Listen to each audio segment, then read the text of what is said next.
Om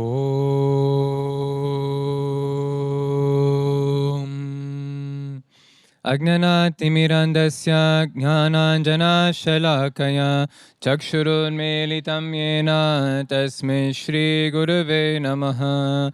He Krishna Karuna Sindhu Dhinabandhu Jagatpate Gopesha Gopika Kanta Radha Kanta Namostute Tapta Kanchana Gaurangi Radhe Bindavaneshwari Vishabhanusute Devi Pranamami Haripriye. Hare Rama Rama Rama Hare Hare Hare Krishna Krishna Krishna Hare Hare. Ya Kundena Tusharaha Dabala Ya Shubhravastamrita Ya Veena Varadanda Manditakara Ya Shveta Padmasana Ya Brahma Chuta Shankara Pritibhin Deve Sada Vandita Samam Patu Saraswati Bhagavati Buddhi Pradham Sharade Buddhi Pradham Sharade. Jai Gurudev. Good morning, everybody. Apologies for the delay. I assume at Jagadbandhu's time they didn't have technical issues yet. Less technology, less issues. Well, probably the same amount of issues. Let's see. So today, I want to speak about this amazing saint called Prabhu Jagadbandhu. Or as we will see, there's a few names by which he's known. So I think on the first day, if I remember correctly, which saint was spoken about? Radharaman Charandas. Yeah. So Radharaman, he was a contemporary of Jagadbandhu. So actually in the same time or similar timing, there was quite a lot of very famous and very amazing saints in the similar area of Bengal. And so one of them is Jagadbandhu. So I'm going to speak about Jagadbandhu today. And I'll share later why, when the idea of sharing saint stories for this Navaratri series, let's say, came, why, and I was given the choice who I want to speak about, why I chose Jagadbandhu. We'll see later. So we'll go over his life story first. So his childhood, his youth, his adulthood, and then we'll go through a couple of main teachings and main purpose of his coming, of his mission, let's say. And I'll put in a couple of stories, perhaps, about Guruji, because obviously, at least for me, reading or going through these different saints and their stories, their leelas, their experiences, and their devotees and their interaction with their devotees and their gurus always reminds me of my relationship with Guruji. Always reminds me of how grateful we can be for the relationship that we have with our Guru, who is still in his body. And at the same time, it shows how much more I have to work on to better myself, to better my character, to better my attitude and everything in my service to God. Because these saints, they are a great lesson to what we can take. We always speak about the words of Krishna in the Bhagavad Gita. We speak about the words of the Vedas and the scriptures and the Puranas and the Srimad Bhagavatam. But they're super amazing. But when we go through, when we read the saint stories, when we hear and listen to stories that Guruji speaks about the various saints, we can see that this is not words. It is not just teaching, but it is the teaching that is lived in one's actual life. Because I get it, many times when you read the Gita, it sounds like, oh my God, yeah. It's true, but it's difficult. It's not so easy if you actually think about it. Just take one verse, right? Chapter 2, verse 47 as an example. You only have the right to act and not to the fruits of that action. do not get attached to the fruits of their action. Only to do that in your life, it's already probably enough for one life. Only to master that one instruction, disregarding the entire rest of the Gita. This one instruction is already difficult enough. Right? And so that's why being inspired by the saints is so amazing, because they seem so relatable to us. Because I have never seen a single saint that had no problems in their life. And I think everybody of us, we have problems, and we like to complain about them a lot. Some more, some less, some of them more, some less. But when we read the saint stories, we can see that problems are quite relative. And the most important thing that we can learn is prioritizing what is most important in our life. Because yes, you will always have problems, whether you're a grihastha, whether you're a householder, whether you're a brahmachari or a swami, or whatever path God may have chosen for you, or you think you have chosen for yourself. You will have problems either way. Don't worry. They will run after you. Right? The question is, what do you prioritize? Do you choose to focus on the problems, or do you choose to focus on God? Right? And that is what makes all the difference. It always reminds me of this story that Guruji shared a long time ago. It's in the Inspirations book also. That there was a rabbi who was giving a lecture to his students. And it was saying in the scriptures how to transcend and the necessity to transcend material problems and attachments. And so after the lecture, they said, this is a great lecture, but can you tell us, how is it actually possible not to have problems in life? And so the rabbi looked at the students and he said, this is a very good question, but I cannot answer you that question because I have too many problems in my life myself. So I have no idea, sorry. But I know that there is one person in the village, I know him for a very, very long time, and he seems to always be happy. He doesn't seem to complain. And so maybe you should go and ask him, because if he's not complaining, maybe he doesn't have problems. Right? And so they go to his house, they knock on the door, and they hear a very annoyed, "What?" answer. And so they ask their question, and they say, we would like to speak to you. We have a very important question for our life, etc. We want to ask about problems. How do we get rid of problems?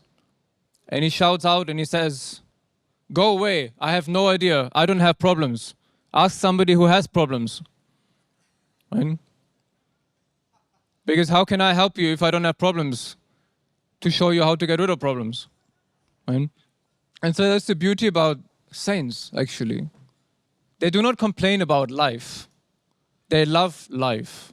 They accept life the way that it is, as prasad given to him by the Supreme Lord. And thus they engage in this way in life. And that's why life becomes love.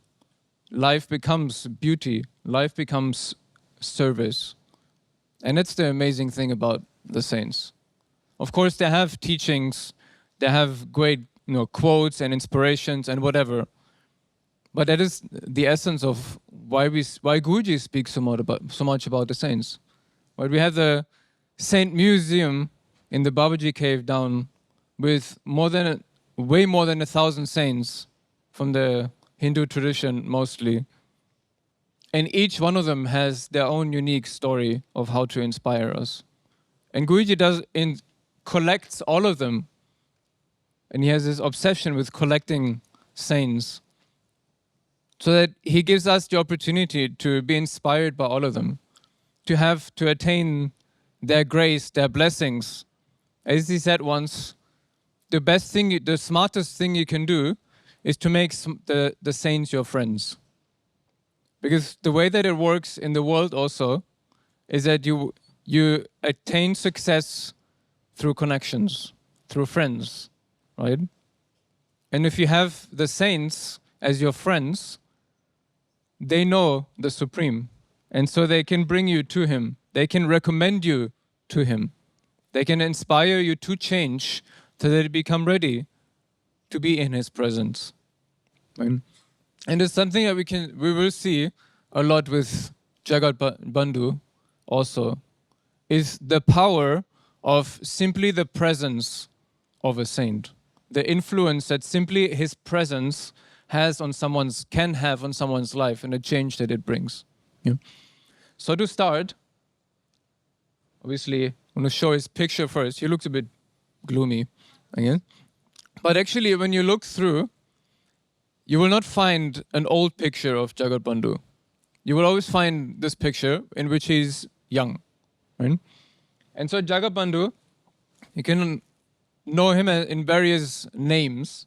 So Jagadbandhu, Jagat Sundar, Bandhu Sundar, or Bandhu Sonar. So these are different names given to him, and I'll explain one or the other instance later on, probably, why he was given partially that name. But they show his character or his physical attributes or form. Like, for example, Bandhu Sonar was a nickname given to him because literally from when he was born, and he was born in 1871, April 28th, wait, I'll go to the next, in West Bengal. And that was his main area of residence, let's say, throughout different areas of Bengal.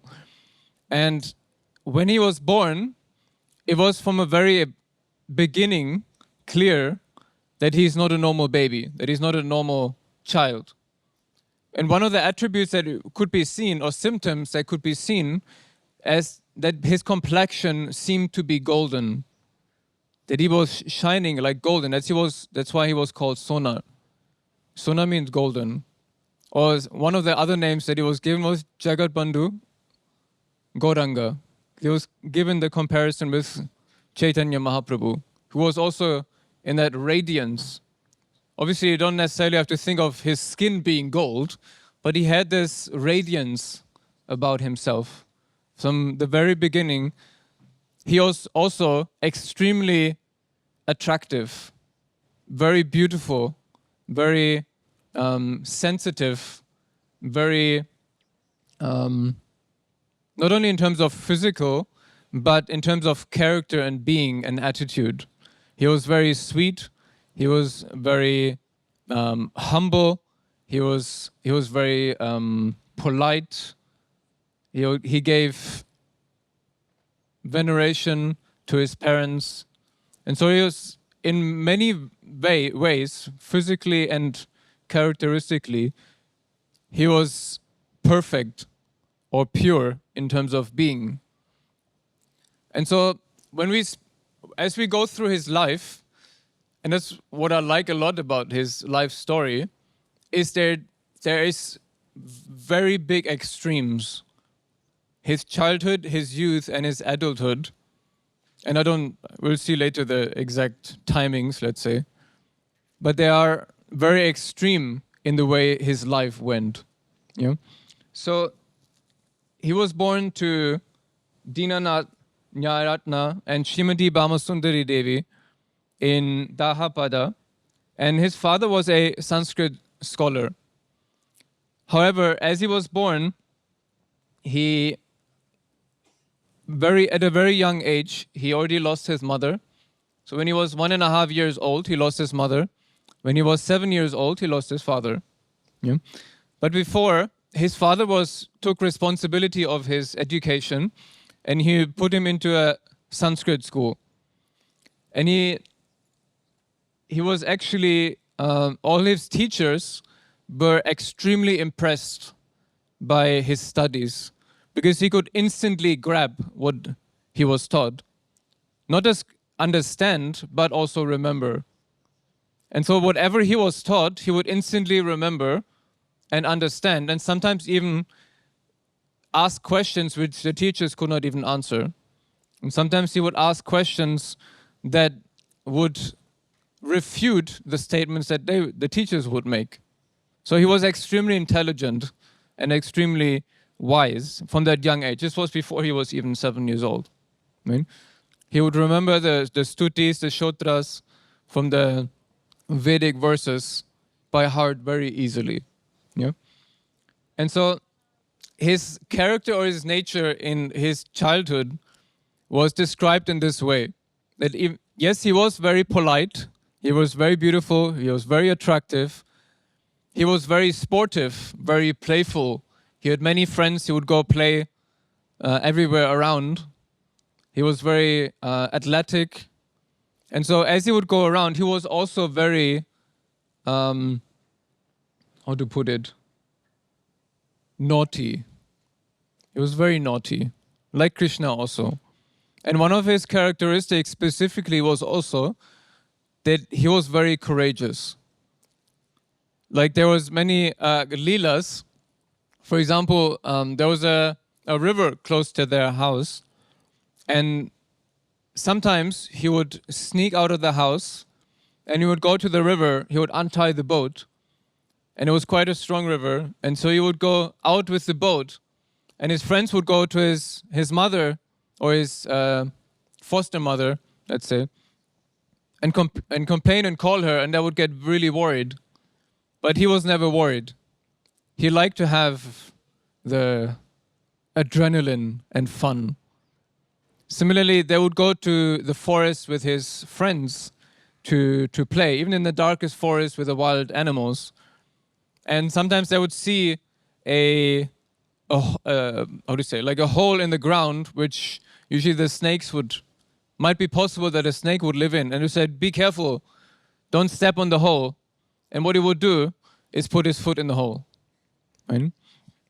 Later on, we will see different stories with other animals which he tamed or became tame by his touch.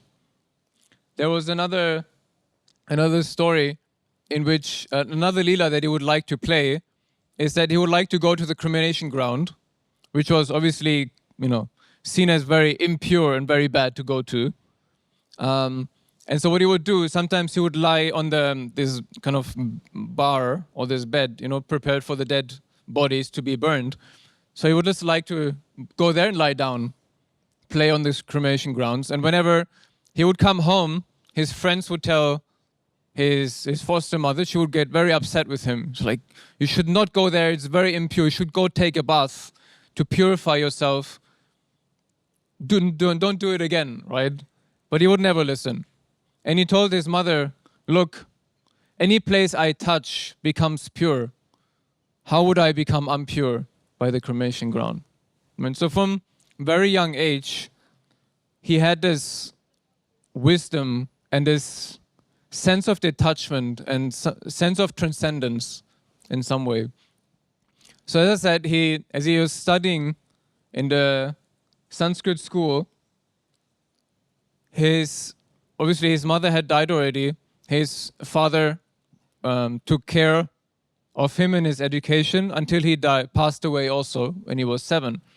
And so when he was 7, he was moving, or let's say, in his childhood he started moving around a lot. So from the age of 7, that he still spent in Dahapada, which is close to Faridpur, West Bengal, he started to move around a lot. Yeah, so the first 7 years, let's say, were the most quote unquote stable in terms of not moving too much. But then as his father died, he was taken under the wing of his uncle by the name Bhairava Chandra Chakravati. But specifically, the widowed daughter of his uncle somehow became like his mother figure, or he would always call her Didi, or his sister. So she was always looking out for him, she was caring for him, and he became very dear to her, or vice versa. And so as they moved him to Govindapur, I will show afterwards a map so you have a little bit of a better idea of the places, okay? So don't worry about remembering each place, it's fine. So they moved to his uncle, which lived in Govindapur, and he went to school, so he was arranged to go to another school. Again, he was very the teachers were very impressed and very surprised by his ability to learn, understand, and remember everything that he was taught. And so as you could see already around him, people were always naturally attracted to him, whether it was teachers, whether it was the different, you could say, mothers that he had, mother figures, father figures that he had in his life, whether it was his schoolmates and playmates and friends. They were always very easily, people were attracted to him simply by, not just by his beauty, but by his nature. Yeah, it was very nice to be around. Let's put it this way, very inspiring to be around. Even though he was very naughty and sometimes created some havoc and headaches for those who were supposed to look after him. And we'll hear some more stories about that later. So we could, at that time, obviously also in Bengal, there was sometimes a conflict of the both communities of Hindu and Muslim communities. But with Jagadbandhu, actually both Hindus and Muslim were equally attracted to him. So somehow when he came to him, they forgot about their issues and problems with each other, even though obviously he was a Hindu. So after some time, his uncle built a new house, and so they moved to Brahmanakanda, which later on becomes an important place because it's one of the ashrams that he built. So he moved, his whole family relocated to Brahmanakanda, and so they lived there. But after only 7 months, his uncle also died. Okay? So after his uncle died, the two sons of his uncle, they became responsible for the family, as it obviously traditionally was. So the sons of his uncle, they were Gopala Chandra and Tarini Chandra. So first, he remained in Brahmanakanda, where the first son, Gopala Chandra, was staying. And still, Digambari Devi, which was the daughter that was looking after him, stayed. And so what also happened is that because Digambari Devi was so worried about him, and she was so fond of him, that she made him sleep next to him at night in the bed. And sometimes when she would wake up during the night, she would reach out to her side to see if he's still there. Right? And many times it happened that she would reach out and he was gone. And so everybody would always get worried. And so the brothers and the servants from the house would get up and run around trying to find him in the middle of the night.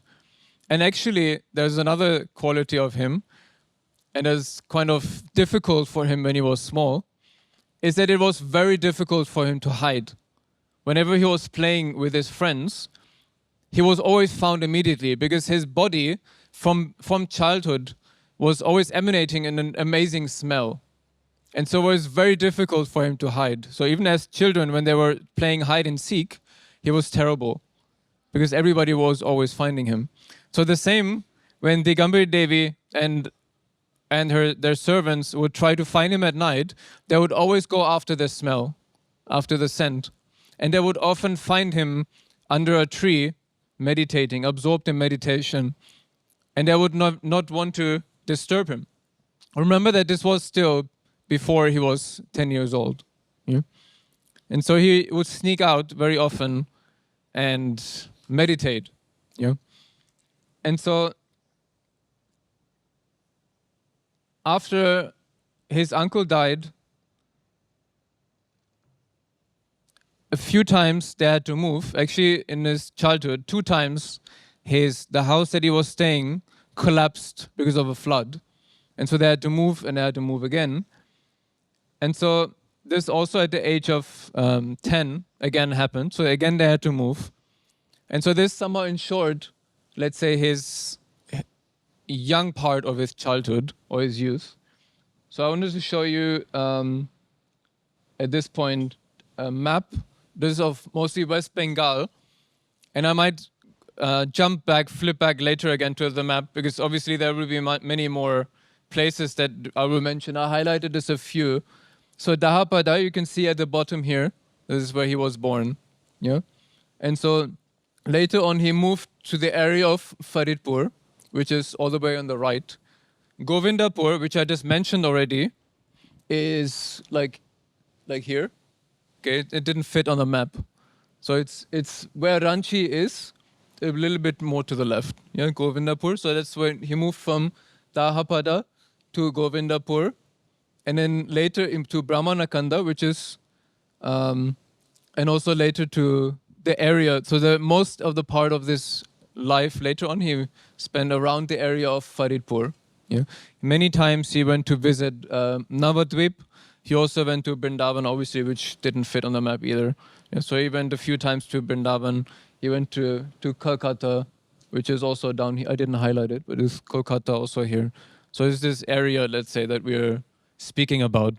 Okay, I didn't put the whole map of India, but I hope you have a bit of a idea where we are. Yeah, in his life. Yeah, so it's northwest. Okay.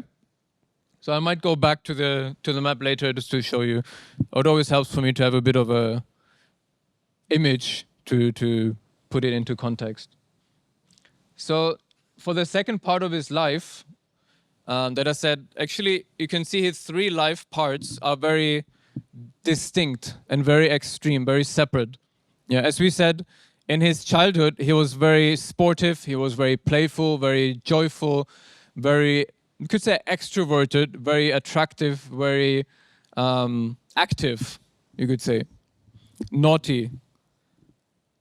So at the age of 13, he had the so-called Janayo or Brahmin string ceremony, which is traditional to receive at that age or around that age, yeah, for Brahmin children.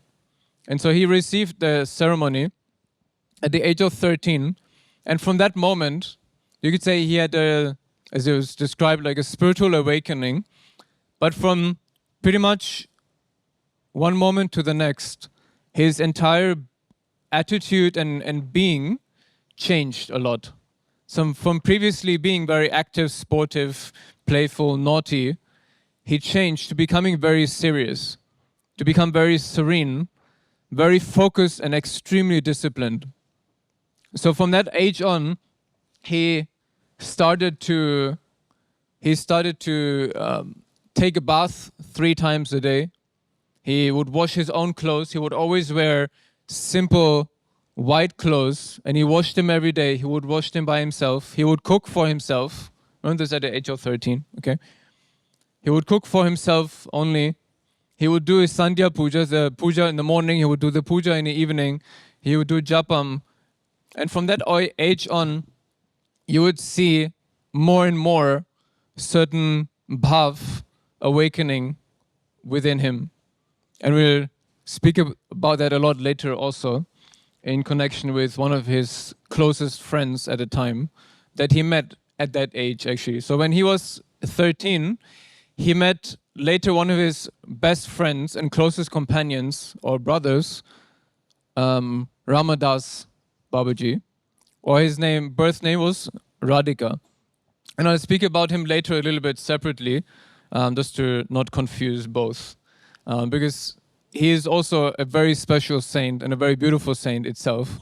And I want to later share a little bit the journey that both of them made and then that he went.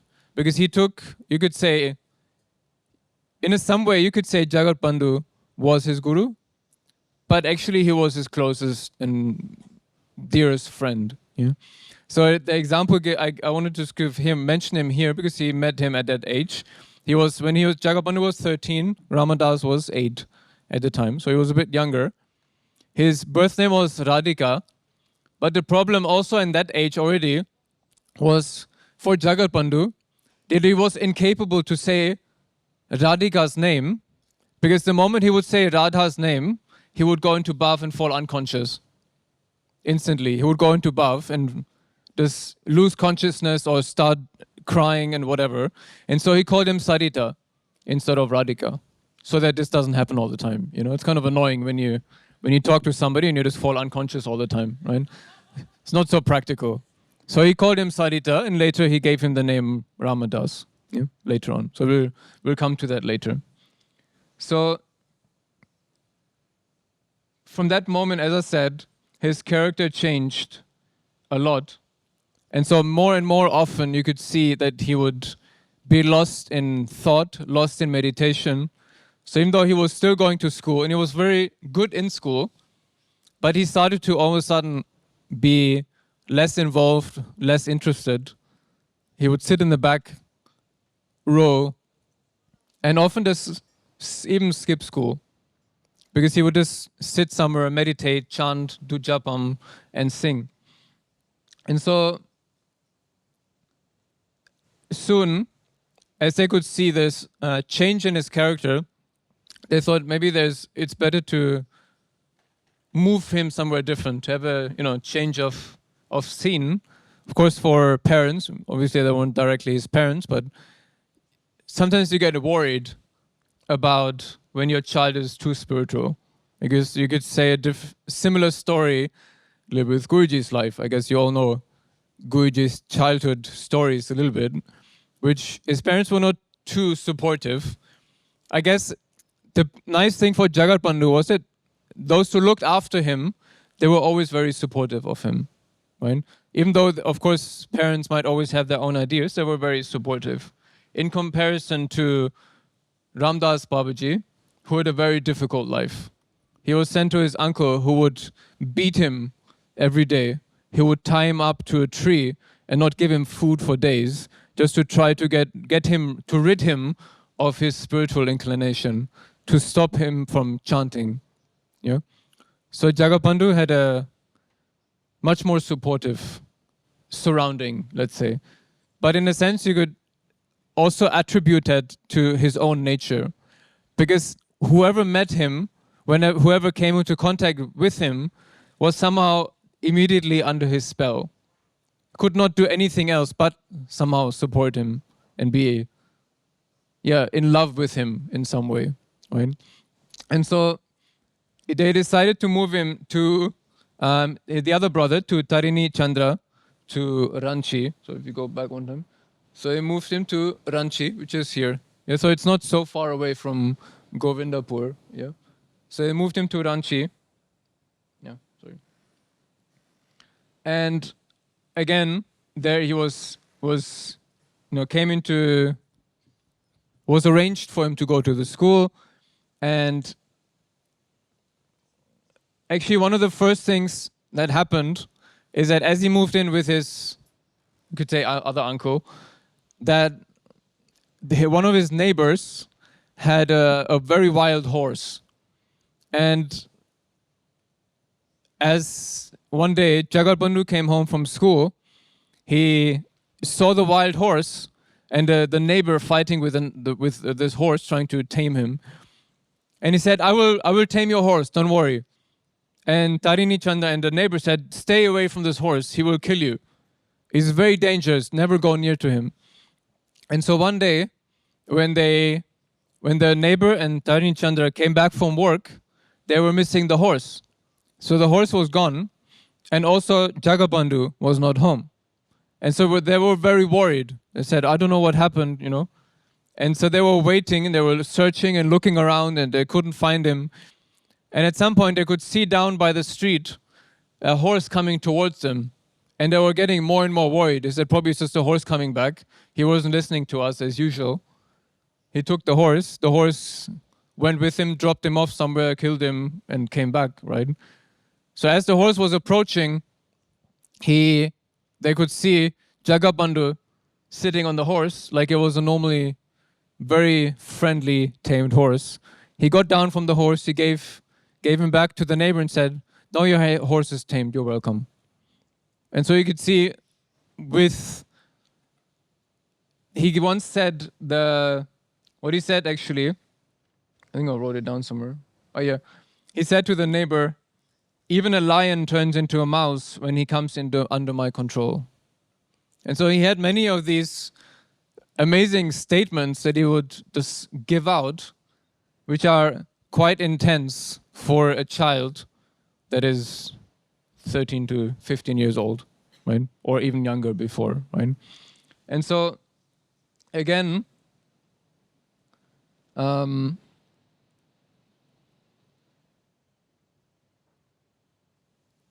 that time, he was sent again because he was more and more becoming famous. People were attracted to him. And then there was another instance in which Tarini Chandra came home from work and he found Jagadbandhu with extreme stomach pain. And so when he brought him to the doctor, he said, he was poisoned. And so at the time, there was nobody else in the house than the cook and the servant. And so the cook already fled. So when they came home, confronted the servant, and he said, yes, it was me. I poisoned Jagadbandhu because he said that the servant was always stealing from the house. And so with Jagadbandhu around, he was not comfortable stealing because he would always, find out. And Jagadbandhu never told, but he always knew that he was stealing. So he felt very uncomfortable with Jagadbandhu being there, and so he tried to poison him. And so Tarini Chandra became obviously very angry, and he was going to give him to the police. And he said, no, don't give him. Forgive him. He will repent. So that's another attribute of his nature, that he was always very forgiving and very compassionate. Right? But because of this instance, they thought maybe it's better to, again, move him somewhere else. Maybe it's more safe. Right? If you're being poisoned, maybe it's not so good to stay in the same place, I guess. So they moved him again. So now, this time, he moved to Golokamani Devi, which is the younger sister of Digambari. Digambari was the daughter of his uncle, right? And so she was looking after him. So this was her sister. So they moved him to Pabna. I go give it back again. Pabna, which is all the way on the top right. Yeah. So they moved him again there to be in a more, let's say, safe environment, safe surrounding. And in some way, it was a great blessing also in that sense, because his mission to spread what he came to spread started from there predominantly.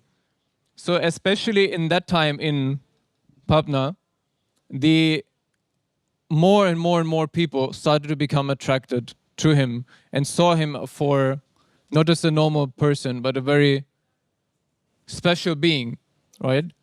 And slowly, they started to, you could say, surrender to him, ask him for advices, ask him for teachings. And so later on we will go through some of his teachings, so I'll separate it from now.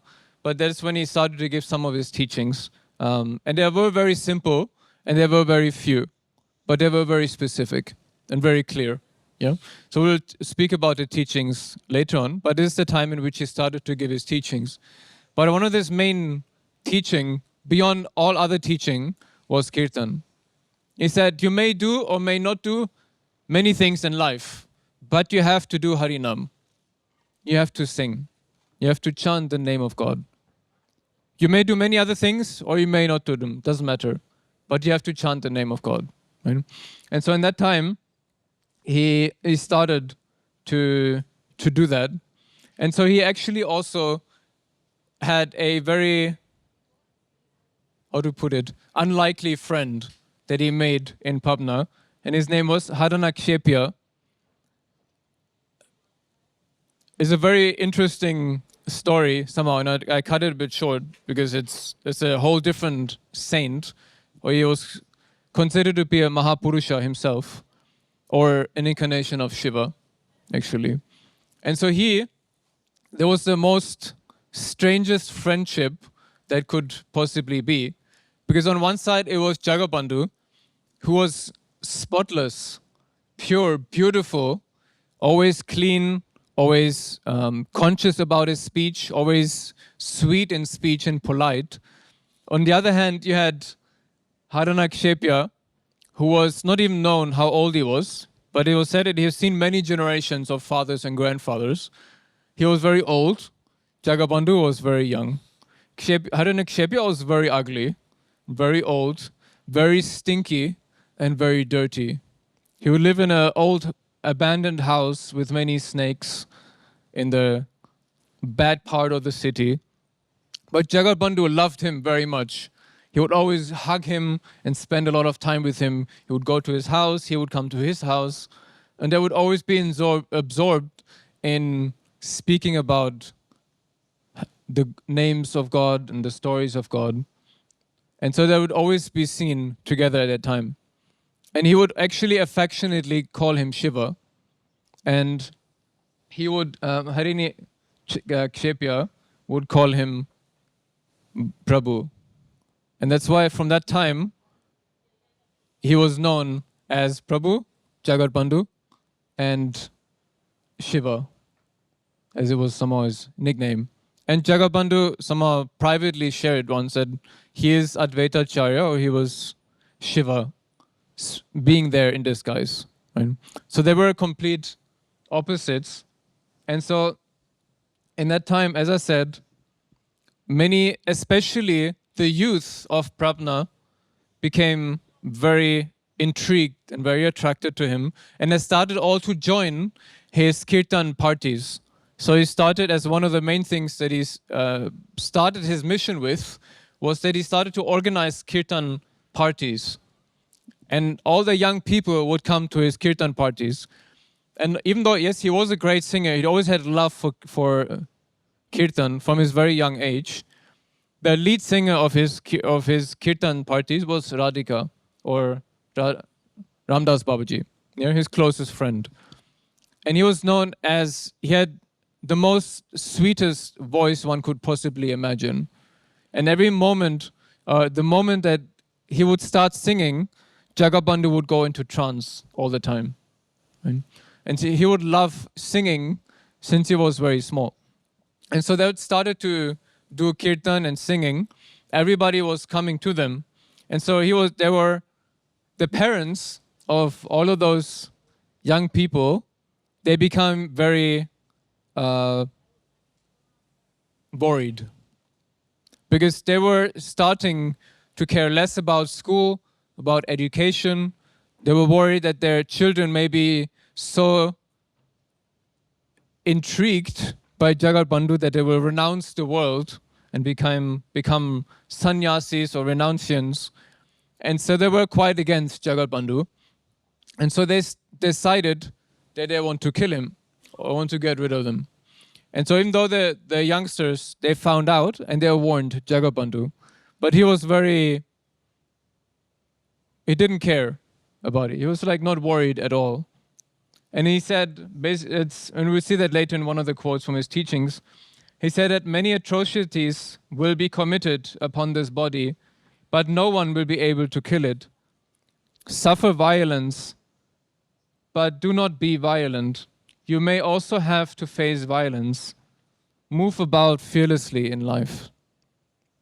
And so everything that he taught was 100% and fully shown in the way that he acted in life and the way that he treated life. And so he had this habit of going for a morning walk at sunrise every morning. And so one of the mornings, there was two villains, I guess, from the parents, waiting for him, and they started beating him, and he was lying on the ground, and they beat him, and eventually he was found because he could not walk. He was found and he was brought back, and everybody came and was very worried. And so again, as it didn't seem to be very safe to be in Pabna, he was taken back to Ranchi to his, we say, uncle, Tarini Charana. Yeah, so again, he went back to where he was staying before already. And Tarini Charana put him in the English school. Yeah, so he finished already his education. And so when he went back, he was put into an English school. But at that time, it was it started to be impossible for him to hide his true mission and to stop focusing on what he was supposed to do. And so he was not interested in learning anymore. So one night, he snuck out and he disappeared for 2 years. Nobody knows what he was doing or what he got up to. But after 2 years, so we skip ahead 2 years, he came back to Brahmanakand. Remember the place that he resided in before? So there's a gap here of 2 years. And so once he came back to Brahmanakanda, he started, you could say maybe officially, to his mission to teach. He, is it here or is it in the next one? Yeah, okay, sorry. Yeah, so he built 2 ashramas in Brahmanakand and another place called Bhakchara, which I have to be honest, I have not found on the map. But he built 2 ashramas. They were not too far away from each other, I suppose. And so he built his mission and he started to attract more people and create more traction. And so he'd visit many places. He would go to Calcutta to visit different devotees.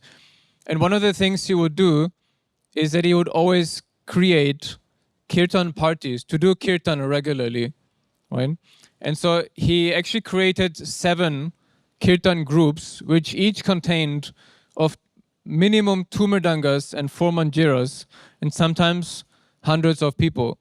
And so in the same city, they would have 7 kirtan groups doing kirtan every day, daily kirtan. And so sometimes they would also combine and they would do parikrama around the city. And so that was his main part of his teaching, of his mission.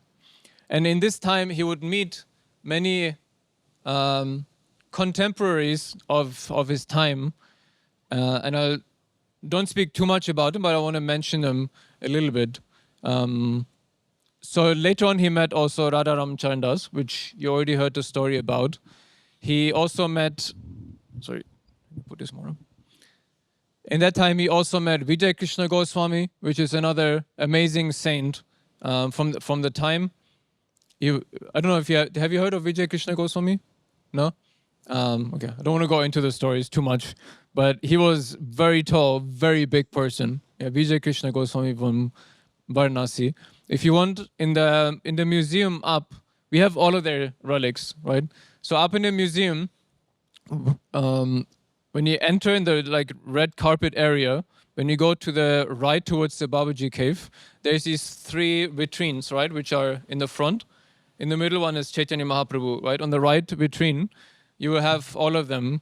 Radharam Chanda, Jagadbandhu, Ramdas Babaji, Vijay Krishna Goswami. They're all literally in one vitrine all together. Yeah, obviously, because they're contemporaries, they all go together. Also in that time, he met an amazing saint called Rajarshi Banamali Roy. And he was a very famous and important person.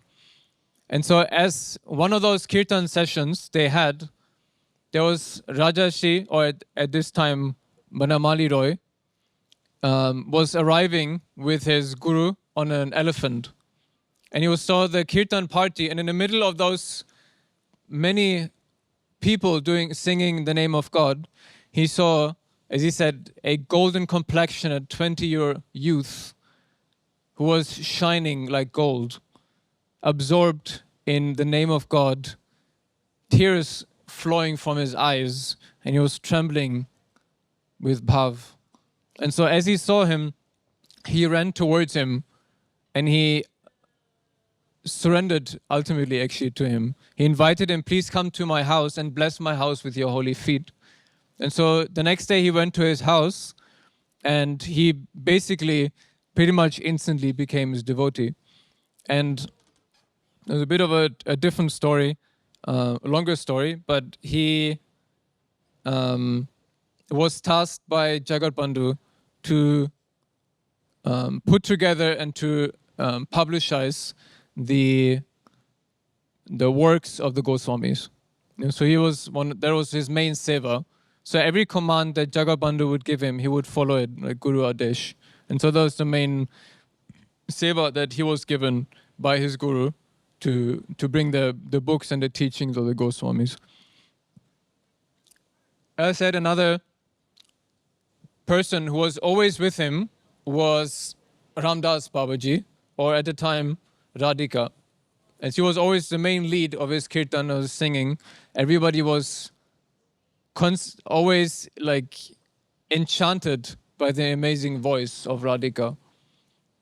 So there was the way that he got his name is that Jagadbandhu had 2 times a vision of visiting a place, and in one time the Haranakshepya, the person that I spoke about, the friend of him that he spoke about, and one time, another instance, he was asked, why did you not bring Ramdas? And he says, who is Ramdas? And so he understood that Radhika's spiritual name is supposed to be Ramdas. And so he took some incense, some scent, some sandalwood that he had by his bed. When he called him to his room, and he pushed it against his chest, and he rubbed this on his chest, and he said, I scented you with the scent of Radha, so now your name should be Ramdas. And so Ramdas took it as initiation, as brahmacharya, and he renounced the world fully. And so as we can see later on, the story of the 2 of them, and I want to share that actually now, because it's an important moment actually at this point, that they were close friends from very young age, right? He was 8, he was 13 when they met, and they were always together, pretty much. They were so close friends and brothers, they would never be separate. And so it came a time, so it was probably later 20s of Jagadbandhu, when his mission was growing, he was becoming more the guru figure, that everybody would see him and approach him as the guru. But there was only one person who did not, and that was Ramdas Babaji. Because yes, it was for him like a guru, but the love that he had for him was like his brother. And so he would hug him, he would, joke with him and laugh with him and everything in the way that nobody else would. And of course, that would create certain jealousy with others also. And so one day, and it's a very hard journey to read. I remember reading the story of Ramdas and I started crying. Because at that time, one time he came home and he got a letter from Jagadbandhu. And he gave him very clear instructions and a 10 rupee note. And he said, go to this and this place, meet this person, eventually go to Vrindavan. Yeah? So everything that he told him, the moment he saw the letter, he left everything. He took his dhoti and his shawl and just some books in his bag and he left. And he never returned home. And so he followed the instructions of Jagadbandhu by the word. And he had many experiences, but actually everything that he did, according to what Jagadbandhu told him to do, worked out perfectly. And I want to summarize the story because it's very long and very detailed. But he sent him from that on through letters to various places and told him to meet various people, not in person anymore. And he met him a few more times, 3-4 times he met him again. Bandhu came to Vrindavan, he met him in Vrindavan. He left Vrindavan, he told him to stay there. Later he sent him a letter, go to this and this place, go to this and this place, I will meet you there. So once Ramdas arrived, so he was very happy that he called me from Vrindavan. He left me in Vrindavan, now he called me to come. So I'm sure he's yearning for seeing me like I yearn for him, right? And so he goes to the place and he's told, Bandhu is not seeing anybody today. You cannot see him today. And he was extremely hurt. Can you imagine? And you can see that with the relationship that we have with Guruji also. At least for those, or many of us who have known him from the beginning, that sometimes he is that close friend, but very often he is that guru also. And if you're not able to switch, but and understand that he loves you no matter what, it becomes very difficult, right? And so he was told, you cannot see him, he cannot see you today, he doesn't see anybody, right? Who are you, right? And so the next day, Jagadbandhu saw him, and he started to become more and more distant from him. And again, he sent him somewhere else, and eventually he brought him to Radharaman, and he told him to stay with Radharam Charandas. I don't know if it was mentioned in the story of Radharam Charandas, because he was one of the main person in the story of Radharam Charandas later on. Yeah. So Jagadbandhu told him to go to take Diksha or to surrender to Radharam Charandas. Yeah. Which of course you can imagine might be very difficult. If you have surrendered to someone, if you love someone so deeply from your childhood, right? But there is a different meaning and story to that also. Not just the role of the guru helps the devotee to grow no matter what, whether it is to your liking of your emotions and feelings or not. The guru will do whatever it takes to grow you.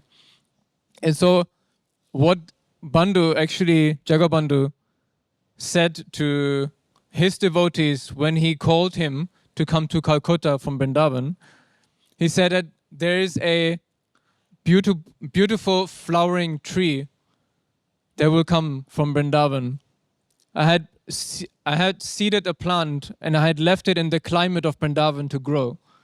But I'm calling him to come here to give his fruits. Because there, the dangers of losing his fruits, they will fall to waste. Right? And so you can see how, even though it might seem that he's becoming more separate, more distant, more cold, actually he would always care for everything that happened in his life, even if it seemed so different and distant. That he arranged everything in his path perfectly and personally to be arranged in the right way possible. Right? And that's some of our Ramdas story in short. So this was somehow, let's see, the closing of that second part of his life. So we come to the third part of his life, which is again extremely different and extremely short to explain. Okay? So he was now around 31 years old, like me.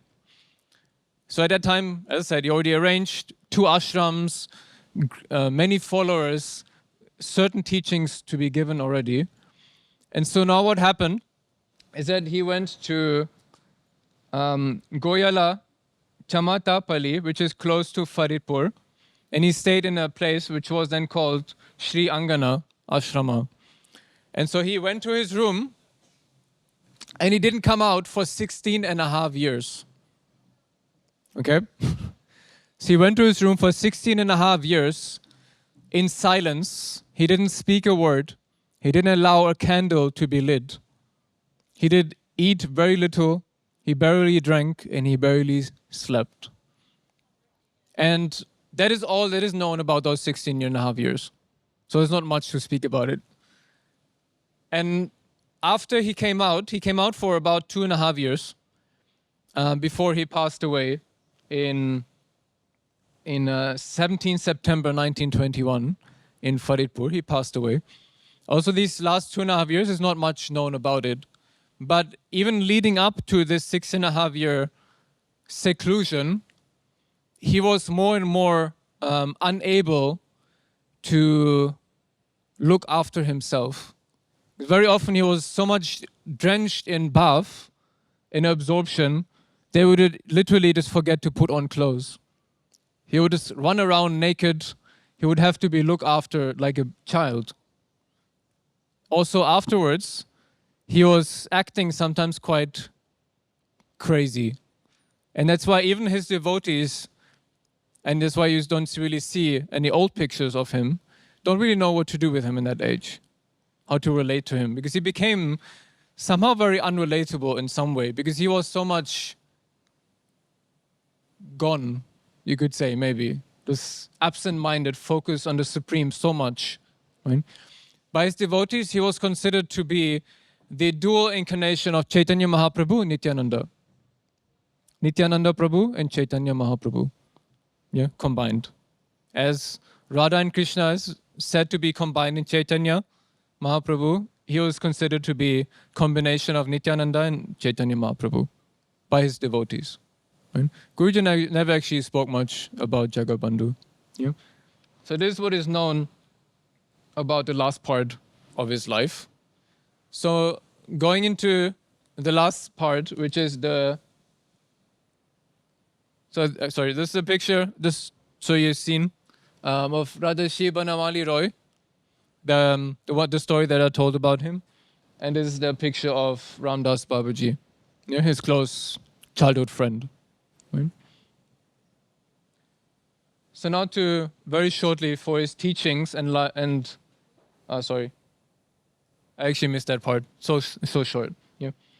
So his missions and teaching was displayed in the different phases of his life. These three phases of being very young, sportive, attractive, beautiful, naughty, to become very serious, disciplined, serene, pure, and absorbed and buff, towards the last part of his life, which was seclusion, silence, and single-minded absorption on the Lord, to an extent where it is unbearable to be almost around him, or incapable of him to look after himself. His main teaching or his main sadhana is very difficult, and that is Kirtan. And we'll see that in the instructions that he gave. And unconditional love for Krishna. So some of the teachings that he gave, the second one I read already. The first one is one of the only thing that he explained about his seclusion time. And he said that I am a sweeper. I have come to sweep the hearts of people. I am Harinamas and no one else's. I belong to the Lord's name and to nobody else. And that was his teaching itself. So the teachings that he gave, you remember in the beginning when we spoke about Pabna, the place where he was staying, people were approaching him and asking him, please give us teaching. Yeah. So these were the only instructions that he gave at the time to them. The first thing he said, practice brahmacharya, so renunciation, and make others do the same. Right? As Guruji explained the other day, brahmacharya doesn't necessarily need to mean to wear yellow, to take those vows, but to renounce the desire for material things. Yeah? Just as Krishna speaks about. Whatever you do, do it for Govinda, knowing that he is the doer and not you. While practicing dharma, if any calamity or disaster comes, face it bravely, patiently, because dharma is Krishna. Everything in life that you receive is given by Krishna, and so take it with patience. Do not talk ill of others. Fair enough. Do not waste your time in useless activities and useless talking. Also a very good one. You may or may not do anything else, but you must do Harinam. Harinam is my life. Keep me alive through Harinam. Another beautiful saying that reminds me a lot of Guruji also. Others may or may not do Harinam, but you should go about chanting Harinama loudly so that they may hear. Only by hearing Harinam, people can attain deliverance from illusion, from Maya. Right? That's why we do, for example, street Kirtan. And that's somehow it with the story of Jagadbandhu.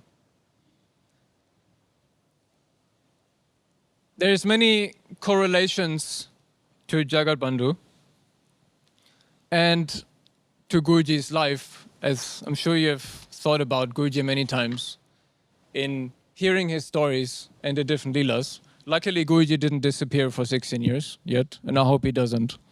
Right? But the rest, very similar. His chanting for God, his love for Krishna. So his main sadhana was Kirtan, and then he disappeared into silence for 16 years. It's a very good point, actually. It's like I said, actually, these three distinct parts of his life is very amazing to see, in which, let's say, fullness his teaching was given.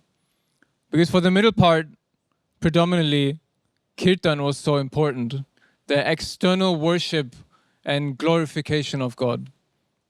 In those 16 years, those glorification and that Kirtan was inward.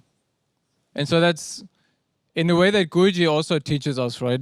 That of course it is important to worship God in whatever way, to do our sadhana, to our practice.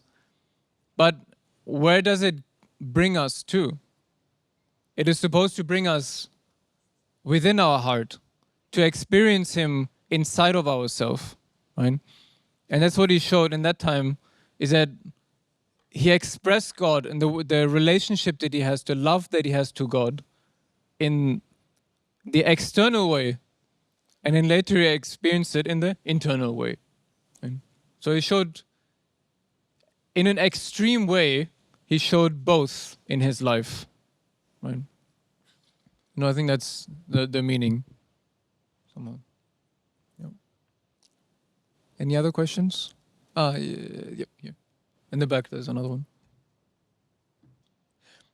That's the thing is actually, yes, he had, I don't know, I didn't see any numbers or whatever, but he did have many disciples and followers, even at the time. And that's what I read once also, is that he was recognized as a saintly person throughout his life already, which is not so often, I guess. Usually people are attracted to gurus who are dead because it's easier in some way, no? But with him you can see that he was something else from the very beginning, and everybody could feel it. And so he did attract many people from quite an early age. So yeah, I don't have any numbers, but yeah. There is not much that I've found about that time, to be honest. The only thing that I read is that he did not allow, that the door was locked from the outside at all times, from inside at all times. So he locked it himself. But I read that he ate and drank very little. So I assume that he must have gotten food and drink from somewhere. But yeah, he didn't speak, he didn't allow a candle to be lit. So if there was any interaction with the devotees on the outside, then there must have been very little. And of course, they must have known that he's still alive, so, right? So there must have been some kind of communication or interaction, but minimal.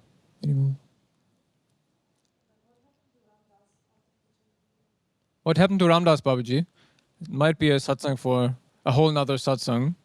But yeah, his path was arranged by Jagadbandhu in a way that in the end, he followed Radharam Charandas. And he was one of the main singers of Radharam Charandas Ashram, the first saint that we spoke about on the first day. Yeah. He took, I forgot when he took Samadhi. He took Samadhi a little bit later. Obviously, he was a bit younger, and he got a bit older than Jagadbandhu. I think Jagadbandhu, obviously, he died 1921.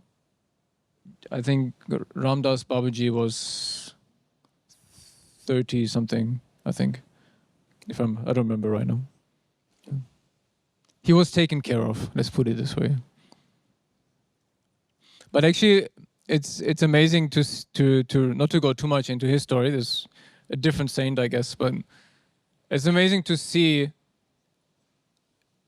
not just the connection and the story that I shared in connection with him and his guru, you could say, or this being given to another guru in some way, but the grace that he had received throughout his life is incredible.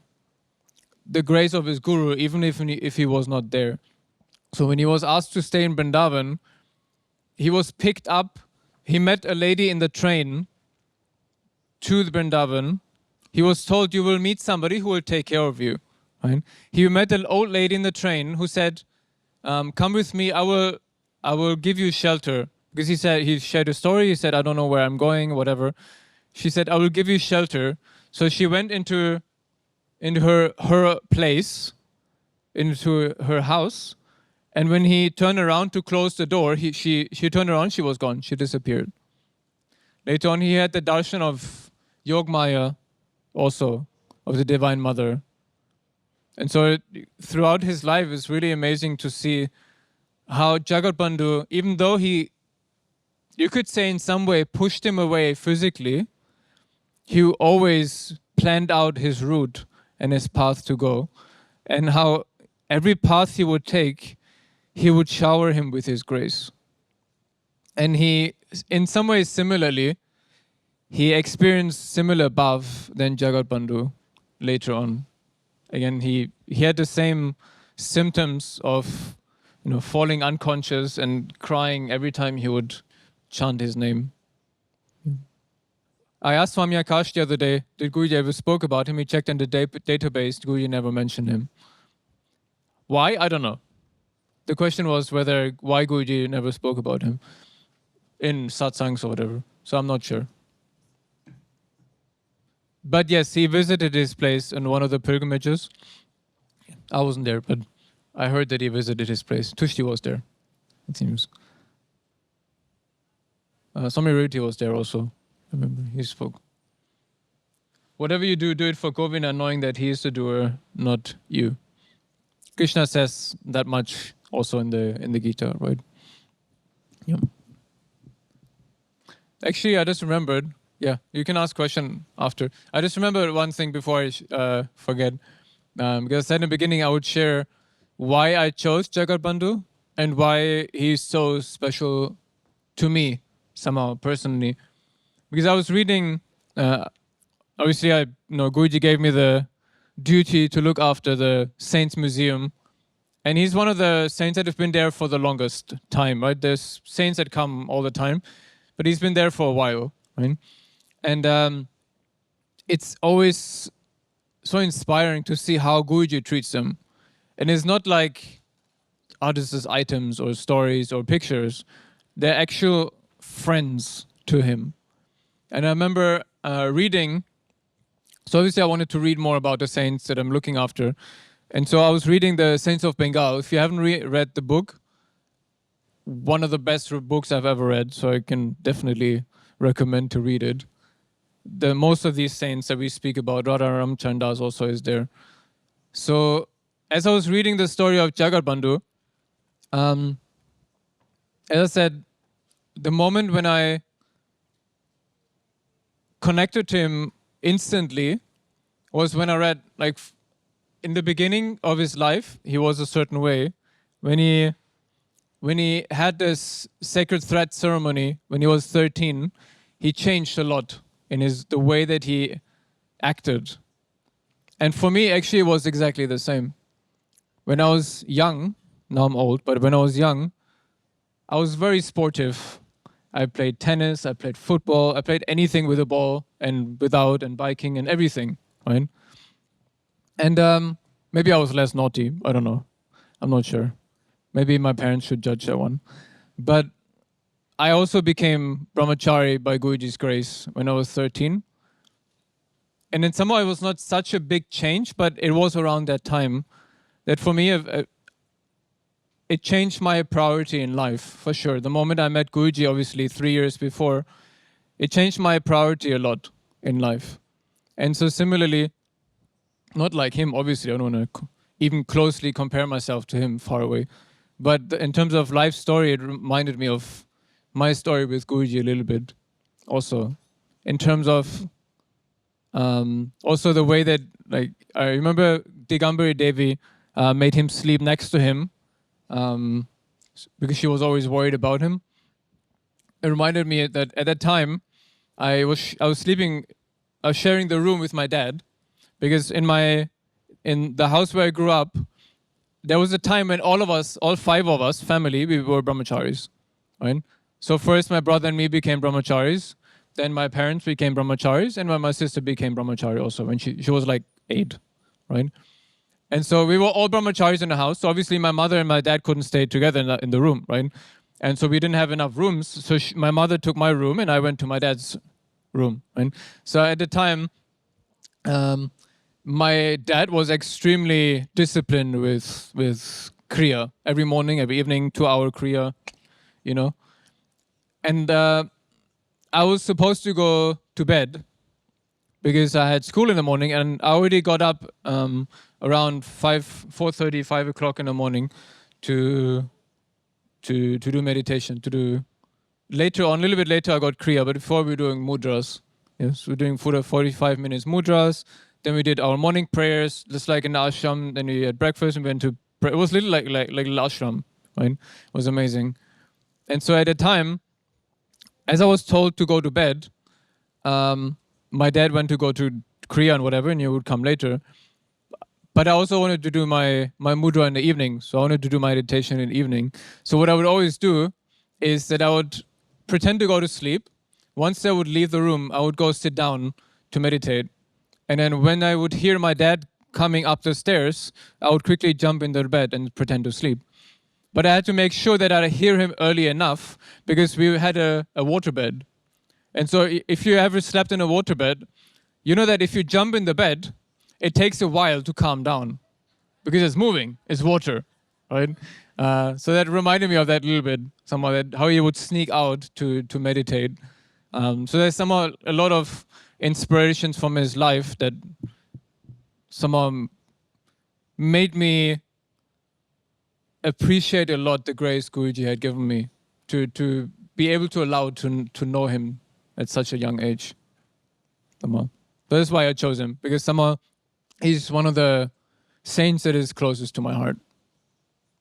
Also, later, the part that he displayed in his life, later on, the love for Harinam, I had the same also at the time. For me, it was impossible to say whether I would love Kirtan or love Puja more. Obviously, now it's maybe a bit more obvious, but at the time it was very, very strong.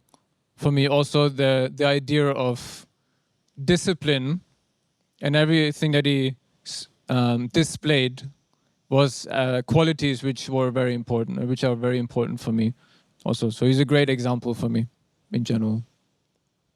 I tried to do silence a few times.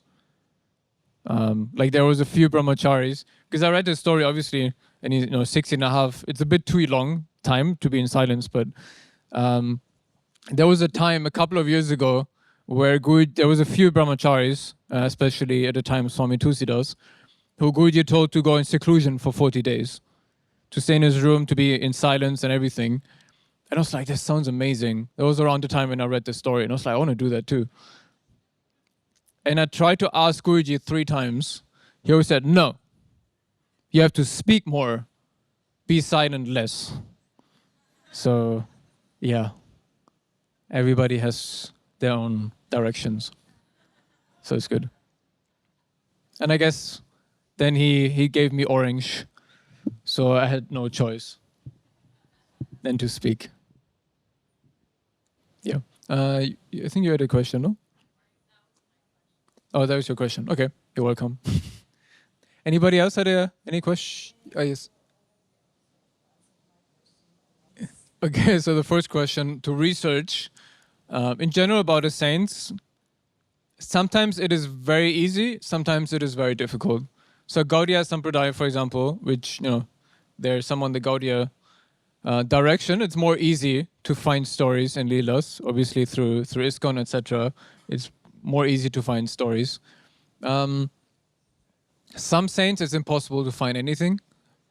Like if you go through the vitrines, the museums, some is literally like a village saint, Mahasiddhi, who, there's nothing much known about his life. You will not find much on the internet. Right? But there is quite a few amazing books about many saints. There's the Saints of Braj, Saints of Vrindavan, Saints of Bengal. There's one specifically on Radharam Charandas called The Life of Love, which is also super amazing. There's if you're interested, there's many books about saints, only about saints, which definitely can recommend. How to memorize or remember the names? I think it is very easy if you have a relationship with a saint. If it's not just about the story or, but actually thinking about what is it that the saint inspires me in my relationship with Guruji, in my relationship with God? Well, how does this saint's teaching or his example of love nurture my love to God? And then I think it's very easy to remember the name, because you also don't forget your friends' names, right? So like Guruji said, if you make the saint your friends, you have great chance to be recommended to him. So if the saint becomes your friend, you don't forget about your friend's name. Not really. Not really. So obviously we'll see we have different relics from each saint. Like from them, mostly we have the dhoti or the shawl. We have a few bones here and there, a few hair, mala. So there's many different relics that we have from different saints. And each one has different story, how they came here. I mostly just not able to share because not that I don't want to, but just because I don't really know. Because it wasn't me who actually collect them. I just receive them and then, put them nicely in the vitrines, basically. So I have the easy part of the job, let's put it this way. So many relics obviously were collected by Guruji himself, especially the more early ones. Yeah, so I'm not 100% sure. I'm pretty sure Guruji collected him by himself. Many of the later ones, Guruji started to ask people, devotees in India, to collect. Right, so there's some devotees in Pandharpur, like Vidya, right, who recently passed away. She collected many saints from the surrounding of Pandharpur, Pune region. There were some devotees, Mauritian devotees, who were staying and studying Varanasi. So they had a crew. We would call them relic hunters. They would go to different places, and Guruji would call them and tell them to go to this place, to go to this place, to go different places to collect them. And each one has their own unique story. But specifically for Jagadbandhu, no, I'm not sure, to be honest. I'm pretty sure Guruji got the relic from when he visited Faridpur. But yeah, as I wasn't there, I'm not sure about the story. I know that Swami Revati told me yesterday they weren't very nice people. That's all I know about it. And yeah, I remember a few years ago, maybe you didn't see the story at the time, I shared also online, I shared a story about a saint called Subhadra Dasi, who was one amazing saint who died in, if I remember correctly, 2010, who had the grace to give birth to Krishna 4 times, right? And when Guruji heard the story, he told me, share it with everybody. Like this is one of the most amazing stories. And it's not like, okay, you could say Jagadbandhu died 1920, right? I think most of us were not alive 1920. There might be somebody, but it's probably very rare. But like such a saint is like this literally died less than 15 years ago. Right? So some saints are also just so close, because sometimes when they died a long time ago, when they lived a long time ago, it's for whatever reason it feels a bit more difficult to connect sometimes, because you're like, oh yeah, they didn't have internet, they didn't have Instagram, they have different problems, they didn't have our problems, right? They seem so far away. But actually it's not really the case. Right? Some of these saints are so recent. Right?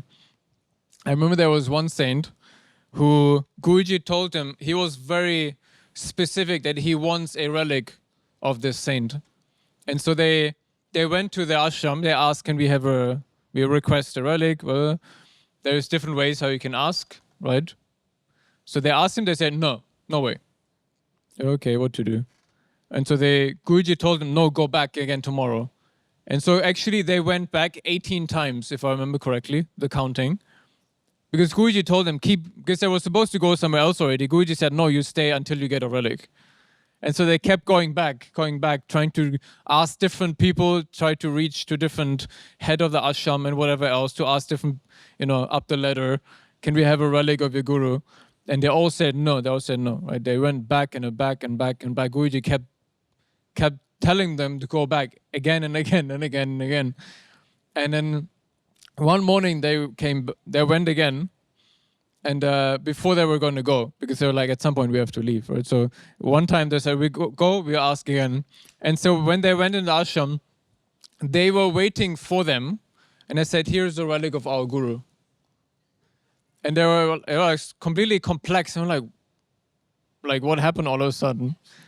And basically they said that last night they had a dream vision of Kali and their guru coming to them and threatening them that if you don't give them a relic of me, I will send you Kali to look after you. As I said, it's good to have saints and Kali, to have close connections, close wires. It can help sometimes. So, you know, some people are happy to give relics. Some have to be convinced. But yeah, there's many amazing. I'm sure Ashwin, Adbhuta Das, and some of the guys, Tejumai, they could share some amazing stories about how they get the relics, because incredible stories sometimes. Thank you, everybody. Thank you for allowing me to share the story of Jagadbandhu, and wish you a beautiful and happy 4th day. It feels like it's been going for ages already, but it's only the 4th day actually.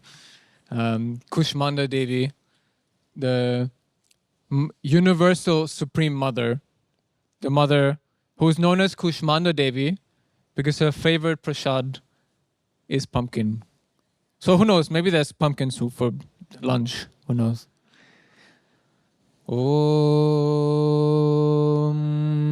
Shanti Shanti Shanti Shri Gurubhyo Namaha Hari Om Satguru Swami Vishwananda Mahaprabhu ki Jai Samasta Bhakta Mandali ki Jai.